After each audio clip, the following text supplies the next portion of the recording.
नमस्कार, आप सभी का हमारा एक और नई वीडियो में स्वागत है। शबर जाति की भील की कन्या जिसको शबरी कहा जाता है, इस कथा में हम आपको माता शबरी की कथा बताएंगे। किस प्रकार एक भील घराने से लड़की भाग निकली और ऋषियों की सेवा करते हुए भगवान श्री राम का इंतजार करते करते उन्होंने अपनी पूरी जिंदगी काट दी। किस प्रकार भगवान श्री राम और शबरी की कुटिया में मिले थे। इसके साथ ही शबरी के पूर्व जन्म की कहानी भी आपको बताएंगे। शबरी का विषय इसीलिए महत्वपूर्ण है क्योंकि शबरी इतनी सरल थी कि उसने अपने पिता रूपी गुरु के एक वचन को पूरा करने के लिए अपना पूरा जीवन समर्पित कर दिया। मैं अपना रिस्पॉन्स भी आपके साथ शेयर करूंगा, तो चलिए शुरू करते हैं। बात उस वक्त की है जब श्री राम का जन्म भी नहीं हुआ था।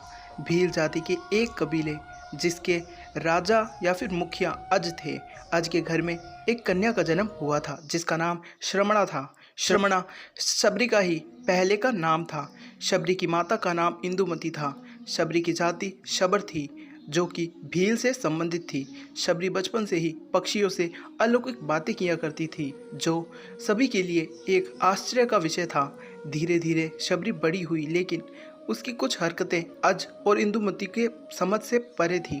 किसी ब्राह्मण से पूछा कि वह वैराग्य की बातें क्यों करती है। ब्राह्मण ने सलाह दी कि इसका विवाह करवा दो। राजा अज और भील रानी इंदुमती ने शबरी के विवाह के लिए एक बाड़े में पशु पक्षियों को जमा करवा दिया। फिर जब इंदुमती शबरी के बाल बना रही थी तो शबरी ने उत्सुकता से पूछा, माँ हमारे बाड़े में इतने सारे पशु क्यों हैं। तब इंदुमती ने बताया कि यह तुम्हारे विवाह की दावत के लिए है। तुम्हारे विवाह के दिन इन सभी पशुओं का विशाल भोज तैयार किया जाएगा। क्योंकि माता शबरी पशु और पक्षियों से बहुत ज़्यादा प्यार करती थी, इसीलिए शबरी को यह बात कुछ ठीक नहीं लगी। मेरे विवाह के लिए इतने जीवों का बलिदान मैं नहीं देने दूंगी। अगर विवाह के लिए इतने सारे जीवों की बलि दी जाएगी तो मैं विवाह ही नहीं करूंगी। इसीलिए श्रमणा ने रात में सभी पशु पक्षियों को बाड़े से आज़ाद करवा दिया। जब श्रमणा बाड़े के किवाड़ को खोल रही थी तो उसे किसी ने देख लिया। इस बात से शबरी डर गई और वहां से भाग निकली। शबरी भागते भागते ऋषि मुख पर्वत के पास पहुंच गई जहां पर 10,000 ऋषि रहते थे।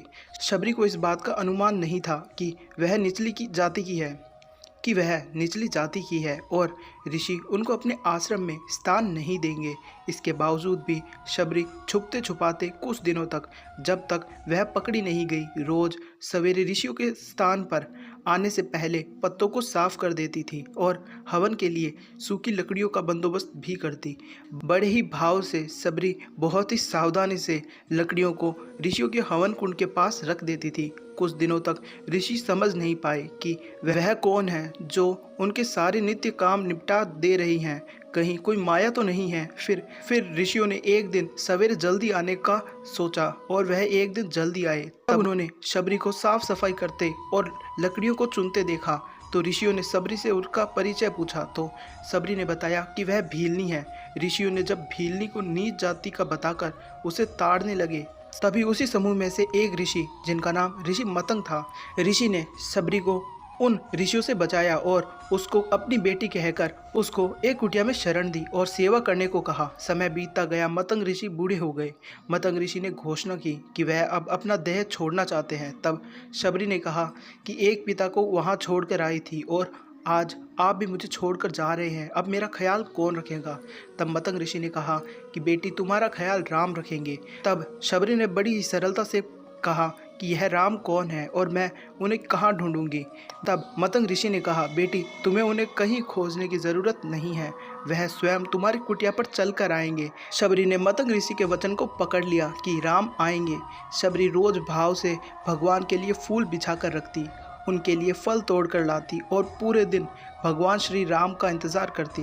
इंतज़ार करते करते शबरी बूढ़ी हो गई लेकिन अब तक राम नहीं आए। एक दिन आया जब शबरी के वर्षों का इंतज़ार खत्म होने वाला था। शबरी ने उसी तरह पूरे रास्ते में फूल बिछा रखे थे। आते जाते लोगों को वह मना कर रही थी कि इस फूलों पर भगवान श्री राम चलेंगे।